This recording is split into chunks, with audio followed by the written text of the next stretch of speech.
असली प्रतिमा नहीं, असली एसीपी प्रतिमा।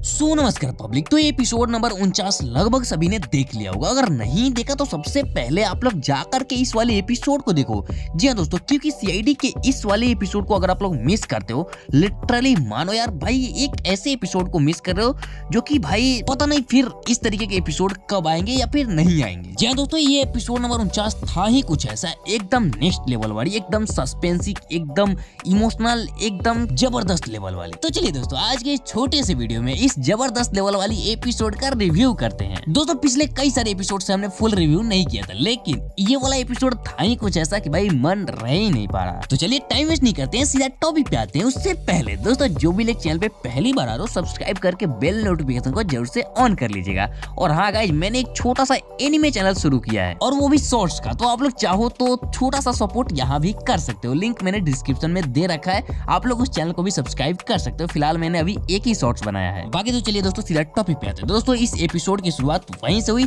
जहां से खत्म हुआ था पिछला एपिसोड। जी हां दोस्तों, एपिसोड नंबर 48 जहां से खत्म हुआ था वहीं से 49 शुरू हुआ। एसीपी प्रद्युमन बहाना करके बरबोजा को कहीं लेकर के जाते हैं, और उसके पीछे पंकज जाता है। और पंकज जाता है तो पता चलता है कि वो सीआईडी ब्यूरो में ना ले जा करके वो कहीं और ले जा रहे बरबोजा को।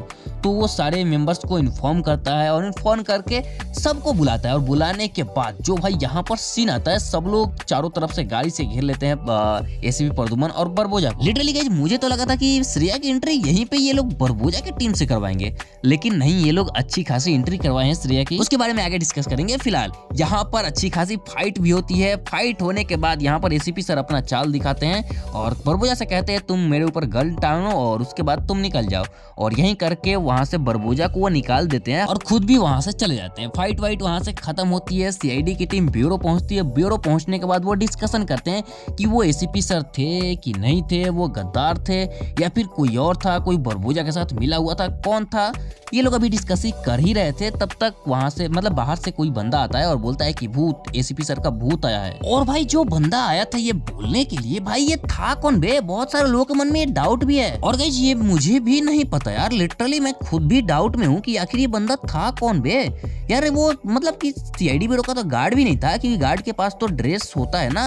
वहां पर जब बॉम्ब ब्लास्ट हुआ था तो हम लोगों ने देखा था गार्ड्स के पास भी ड्रेस वगैरह थी, या फिर ये कोई बाहर का रैंडम पर्सन था, भाई मुझे नहीं पता। आप लोगों को कुछ पता हो तो बता देना। फिलहाल एसीपी सर आते हैं, इनसे बहुत सारे मतलब सारे लोग मतलब विश्वास कर लेते हैं कि ये एसीपी सर है, लेकिन भाई अभिजीत अपनी बात पे अडिग रहता है कि नहीं, ये एसीपी सर नहीं है। एसीपी सर होते तो ऐसा नहीं करते, वो बरबोजा का साथ क्यों देते, बरबोजा का बॉस बन के क्यों घूमते, ये सारी चीजें। वहां पर भी ये झूठ बोलकर बरबोजा को वहां से छुड़ा कर लेके चले गए। तो ये तो एसीपी प्रद्युमन हो ही नहीं सकते। और दया और अभिजीत में थोड़ा सा बहस हो गया, तो इसमें एसीपी आयुष्मान बोलता है कि चलो दया को विश्वास है कि ये एसीपी सर है, अभिजीत को विश्वास नहीं है, चलो यार हमारे पास सभी के ऑफिसर्स का डेटाबेस है, सभी का डेटाबेस चेक कर, मतलब कि एसीपी प्रद्युमन का जो फिंगरप्रिंट है वो मैच करके देखते हैं। मैच हो गया तो एसीपी प्रद्युमन ओरिजिनल है, और नहीं होता है तो फेक है। और बाकी यहाँ पर जो सबसे बड़ा सवाल पूछा जाता है कि इतने बड़े बॉम्ब ब्लास्ट में आप बच कैसे गए, तो भाई एसीपी प्रद्युमन बताते हैं कि सीआईडी ब्यूरो के अंदर एक ऐसा सीक्रेट दरवाजा भी है जो कि सीआईडी के कुछ खास मेंबर को ही पता है उसके बारे में। और उसके बाद बरबोजा उस मतलब कि उस दरवाजे के बारे में कैसे पता लगता है उसके बारे में उनको नहीं पता। और उस दरवाजे से एसीपी प्रद्युमन को बरबोजा बाहर लेके जाता है और उनको बचाता है। और वो बोलता है कि ये जो एसीपी प्रद्युमन है, अभी मतलब तुमको मारना होता तो मैं तुम्हें कुर्सी के नीचे तुम्हारे बम लगा के मार देता, बट तुम बहुत काम की चीज हो तो अभी तुमको नहीं मारेंगे। और एसीपी प्रद्युमन यह भी बताते हैं कि बरबोजा उनसे कहता है कि वो सीआईडी की टीम में फूट डालेगा, वो सीआईडी की टीम को मतलब तोड़ के रख देगा। सीआईडी की जो मेंबर्स है वो एसीपी की मौत का वजह एक दूसरे को समझेंगे और वो मतलब एक दूसरे के प्रति शक के नजर से देखेंगे। और बाकी इन सारी बातों को सुन करके अभिजीत तो पहले पूछता है कि आखिर सीआईडी ब्यूरो के अंदर ऐसा कौन सा दरवाजा है जिसके बारे में हम में से किसी को तो पता ही नहीं है। तो एसीपी प्रद्युमन बताते हैं जिसके बारे में, उस दरवाजे के बारे में सिर्फ मैं और मेरी सीक्रेट टीम जानती है। और ये बात बरबोजा को कैसे पता चली ये मुझे नहीं पता। और बाकी तब तक पूर्वी भी बोल देती है, शायद इन्होंने ही बताया होगा। और खैर उसके बाद पंकज लेके आता है फिंगरप्रिंट मैच करने वाला, मैच करता है तो भाई वहां पर उनका क्या बोलते हैं फिंगरप्रिंट में एरर आ जाता है, सिस्टम में एरर आ जाता है। जैसे ही फिंगरप्रिंट वो रखते हैं सिस्टम एरर हो जाता है। तो इस वजह से वो लोग मतलब एसीपी सर के फिंगर मतलब थंब जो होता है, जो स्टाम्प वाला थंब होता है, उससे मैच कराने का प्रयास करते हैं। तो उसको वो लोग स्टाम्प लेते हैं, लेने के बाद जो उनके डेटाबेस में थंब होता है उससे वो लोग मैच करवाने के लिए भेज देते हैं। और फिर पंकज जैसे ही थंब की टेस्टिंग के लिए जाता है तब तक अभिजीत पूछता है कि बरबोजा तो आपको किडनैप करके ले गया था, फिर आप बरबोजा के बॉस कैसे बन गए। तब एसीपी प्रद्युम्न बताते हैं कि जैसे ही वो हमको ले जा रहा होता है तब तक मैं उनसे फाइट वाइट करता हूँ और उसके बाद बरबोजा पे गन तान देता हूँ। तब एक बंदा पीछे से आता है और जोर से उनके सर पे मार देता है। तो वहां से वो अपनी याददाश्त चले जाने का नाटक करते हैं और बरबोजा प्लानिंग करता है कि इनको अपना बॉस बनाया जाए और इनको मतलब सारे क्राइम का मास्टरमाइंड बनाया जाए, क्योंकि अगर कुछ भी होता है कोई भी सिचुएशन होता है, अगर पकड़े जाने की भी नौबत आती है तो ये एसीपी प्रद्युम्न पकड़े जाएंगे, हम तो पकड़े ही नहीं जाएंगे। तो विन विन सिचुएशन है, तो इस वजह से हम इनको अपना प्यादा बनाते। और ये बरबोजा का जो ये दूसरा बंदा है, इसको आप लोग पहचानते हो भाई? अगर क्रिकेट वगैरह देखते होगे तो भाई इसको मैं पहचानता हूँ यार, शायद इसको क्रिकेट में मैंने कभी देखा, या तो अंपायरिंग करते हुए या तो कमेंट्री करते हुए। भाई अगर आप लोग जानते होगे तो बताना यार कमेंट में थोड़ा सा। और बाकी एसीपी प्रद्युम्न बताते हैं कि मुझे बरबोजा का प्लान जानने के लिए उसकी टीम में शामिल होना पड़ा, उसकी तो मतलब कि नाटक करना पड़ा। और बाकी अभिजीत तो बोलता है कि सीआईडी बरबोजा है नहीं, तो सीआईडी सबूतों पर विश्वास करती है, तो आप सबूत दीजिए। और तब तक पंकज भी थंब का रिपोर्ट लेकर के आ जाता है। तो पता चलता है कि जो थंब रिपोर्ट निकला है उसमें एसीपी सर का थंब मैच ही नहीं कर रहा। तो भाई यहाँ पर तो बड़ी समस्या होगी कि आखिर ऐसा क्यों हुआ। तो यहाँ पर से सिचुएशन ये निकल के आता है कि जो एक लड़की थी, शायद एपिसोड नंबर 46 या फिर 45 के अंदर वो आई थी, जो सीआईडी के पूरे डेटाबेस को हैक कर ली थी। शायद उसने सीआईडी के डेटाबेस से कुछ छेड़खानी कर दिया हो, शायद एसीपी प्रद्युम्न के डेटा को उसने डिलीट कर दिया हो, ऐसा मतलब ये लोग सोचते हैं। और लिटरली भाई यहाँ पर अभिजीत क्या ही गुस्सा हुआ, क्या कह रहा था, मैं बोल रहा था ये और सचिन एक साथ मिलकर बरबोजा के साथ काम कर रहे हैं, सचिन का भी बहरूपिया है। अरे यार लेकिन हाँ एक चीज, सचिन का बहरूपिया कब कहाँ से आ गया यार? भाई एपिसोड 47 मैंने मिस किया था, शायद उसमें सचिन का कोई बहरूपिया वाला सीन आया था क्या? आप लोग बताना थोड़ा सा। बाकी यहाँ पे दया बताता है अभिजीत को कि यार सचिन को तो पता भी नहीं है कि एसीपी सर जिंदा है, वो तो मेरे साथ था। अभिजीत के पास इस बात की भी तो होती है, वो बोलता है कि तुमने तो सब कुछ बता दिया है, तो आखिर सचिन आकर सरेंडर क्यों नहीं करता, वो भागता क्यों फिर रहा है। और लिटरली इस बात के बाद जो अभिजीत एसीपी प्रद्युम्न को हथकड़ी पहनाते हैं, वो भाई सीन लिटरली इमोशनल था सभी के लिए, भाई क्या ही बोले। बाकी यहाँ पर एसीपी प्रद्युम्न बोलते हैं सिस्टम में कुछ गड़बड़ी है, तभी सबके मन में दिमाग में आता है कि उस लड़की ने शायद सिस्टम से डेटाबेस से कुछ गड़बड़ी कर दी है।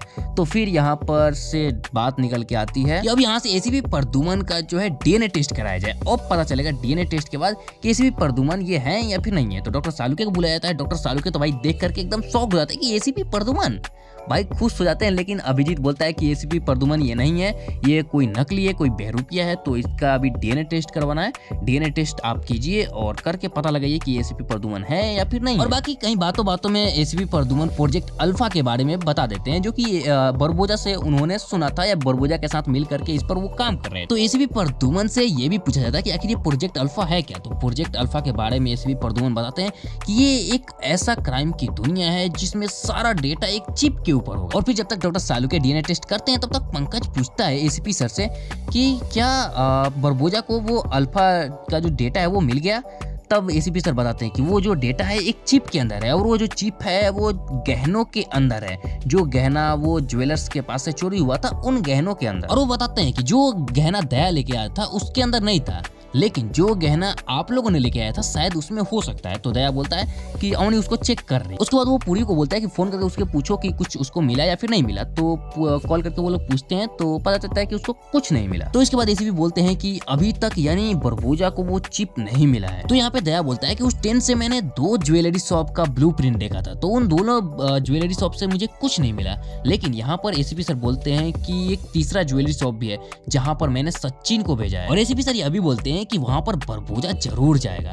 तो दया बोलता है यानी अब भी हमारे पास चांस है बरबोजा को पकड़ने का। गाइस एक सवाल जो अभी हमारे मन के अंदर है, आप लोगों से पूछना चाहते हैं कि गाइस अगर एसीपी प्रद्युम्न सच में बरबोजा को पकड़वाना चाहते थे तो शुरुआत में उसको छुड़वाया ही क्यों भाई? लिटरली उसी टाइम उसको पकड़वा देते, डायरेक्ट एसीपी मतलब बरबोजा को सीआईडी ब्यूरो के अंदर लेकर जाकर के जेल के अंदर बंद करना था। या फिर अभी भी एसीपी प्रद्युम्न जो है उनके अंदर कुछ और चीजें हैं, भाई बहुत सारे डाउट्स है, चैनल को आप लोग सब्सक्राइब करके रखिए, बहुत सारी चीजें खुलने वाली है, बहुत सारे रहस्य हैं। खैर उसके बाद एसीपी सर बोलते हैं दया से कि दया टाइम बहुत कम है, अगर सचिन से पहले वहां पे बरबोजा पहुंच गया तो भाई उसके हाथ में चिप लग सकती है। और उसके बाद बोलते हैं कि सचिन को कांटेक्ट करो, उसके बारे में पता करो। जैसे ही कॉल करते हैं तो सचिन फोन उठाता नहीं है, तो एसीपी सर बोलते हैं कि सचिन यानी खतरे में है, जल्दी से जाओ आप लोग। तो सचिन का लोकेशन ट्रैक किया जाता है, ट्रैक करने के बाद एक ज्वेलरी शॉप में वो लोग पहुंचते हैं। पहुंचने के बाद पता चलता है कि यहाँ पर तो भाई सभी पुलिस वाले को मार कर गिरा दिया गया है, सचिन भी एक कोने में पड़ा हुआ है। तो सचिन बोलता है कि बरबोजा वो चिप लेकर के चला गया, लेकिन मैंने उसके टीम का एक बंदे के पैर के जूते में चिप लगा दिया है, एक ट्रैकर लगा दिया है। तो उसको ट्रैक करते करते वो लोग उस लोकेशन पर पहुंचे जहां पर से वो लोग उस चिप के अंदर से डेटाबेस निकाल रहे थे। और बाकी वहां पर जो डेटा था उसको ये लोग रिकवर कर लेते हैं और उसके बाद फाइट वाइट होती है, लेकिन वहां पे बरबोजा मिलता नहीं है। उसके बाद ये लोग सीआईडी ब्यूरो में पहुंच जाते हैं और बाकी सीआईडी ब्यूरो के अंदर दया से एसीपी सर पानी मांगते और वो भी ठंडा पानी। तो दया को थोड़ा सा शॉक लगता है कि पहले तो एसीपी सर गुनगुना और नमकीन पानी पीते थे, अभी ठंडा पानी। तो दया को शक होता है कि कहीं ये कोई दूसरा तो नहीं है। तो जैसे ही दया उनको पानी देता है तो वो बोलते हैं कि तुमको मतलब अजीब लगा ना दया, मैं पहले गुनगुना और थोड़ा सा मतलब नमकीन पानी पीता था, लेकिन अब बरबोजा के साथ रहते रहते थोड़ी सी आदत हो गई है। तो फिर दया को लगता है कि नहीं ये हमारे वाले ही हैं। और दया जो है एसीपी सर से कुछ सवाल भी पूछता है और जिन सवालों के बाद एसीपी सर थोड़े से घबराए, थोड़े से नजरें चुराते हुए नजर आए, जिससे मुझे लगा कि एसीपी सर ये नकली है क्या, लग तो रहा है भाई, बहुत सारे सवाल हैं अभी। और बाकी जैसे सीआईडी की पूरी मेंबर सीआईडी ब्यूरो पहुंचते हैं तो डॉक्टर सालुके भी अपना रिपोर्ट बता देते हैं कि हाँ ये हमारा एसीपी सर ही हैं। और उसके बाद सभी इमोशनल हो जाते हैं, सभी थोड़े थोड़े रोने लगते हैं और सबके मन में एकदम खुशी वाली लहर आती है। और बाकी उसके बाद एसीपी सर सबसे मिलते हैं। पंकज की तो भाई क्या ही बात करें, उनकी एक्टिंग पंकज सर की लाजवाब। और उसके बाद फिर से बरबोजा और एसीपी प्रद्युमन आमने सामने नजर आए, फिर से मतलब कॉल पे ही, लेकिन बहुत ही ज्यादा तगड़ा सिचुएशन था। खैर ये सारी चीजों के बाद पूर्वी साइड में निकलती है और निकलने के बाद किसी बंदे से बात करती है और कहती है कि एसीपी सर मेरे सामने है,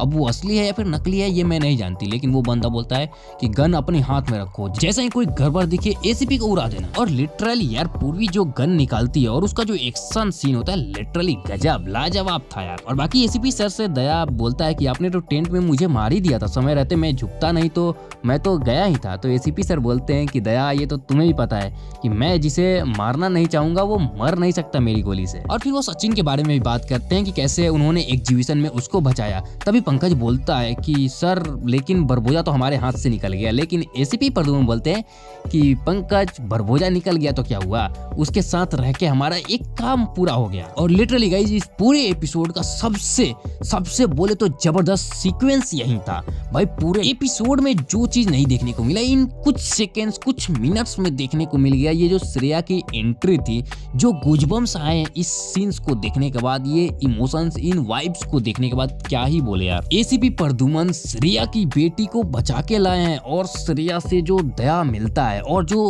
अभिजीत दया को देखता है, दया की तरफ देखता है ऐसे इमोशंस के साथ, और दया जो अपनी इमोशन भरी आंखों से देखता है श्रेया को, लिटरली यार एकदम भावुक सीन था, एकदम इमोशनल सीन था। बाकी उसके बाद जो नए एसीपी हैं वो बोलते हैं कि एसीपी सर हमारा तो काम हो गया, जिस काम के लिए मैं आपकी जगह पे इस सीआईडी ब्यूरो में आया था वो काम तो हो गया। इस सीआईडी ब्यूरो में जो गद्दार है उसे तो हम लोगों ने ढूंढ लिया। वो डायरेक्टली बोलते तो नहीं है, लेकिन एसीपी प्रद्युमन बोल देते हैं कि हमने बरबोजा के सारे जो प्लान्स थे, सारे जो साजिश थे वो हमने तो फेल कर दिया, लेकिन एक चीज को हम फेल नहीं कर पाए कि हमारी टीम से एक गद्दार निकल गया। अब वो गद्दार के बारे में बताते ही है, तब तक पूर्वी इस तरीके से आती है कि भाई सभी को नजर पड़ती है उस पर और सब अचानक से देखने लगते हैं और सबको पता चल जाता है, सब समझ जाते हैं कि वही गद्दार है। अब गाइज इसके बाद क्या सीन होगा, क्या सीक्वेंस होगा, पूर्वी के साथ क्या होगा, सब कुछ भाई देखने के लायक होगा कल के एपिसोड में। अब कल का एपिसोड यहीं से शुरू होगा या फिर नहीं होगा ये तो मैं नहीं बोल सकता,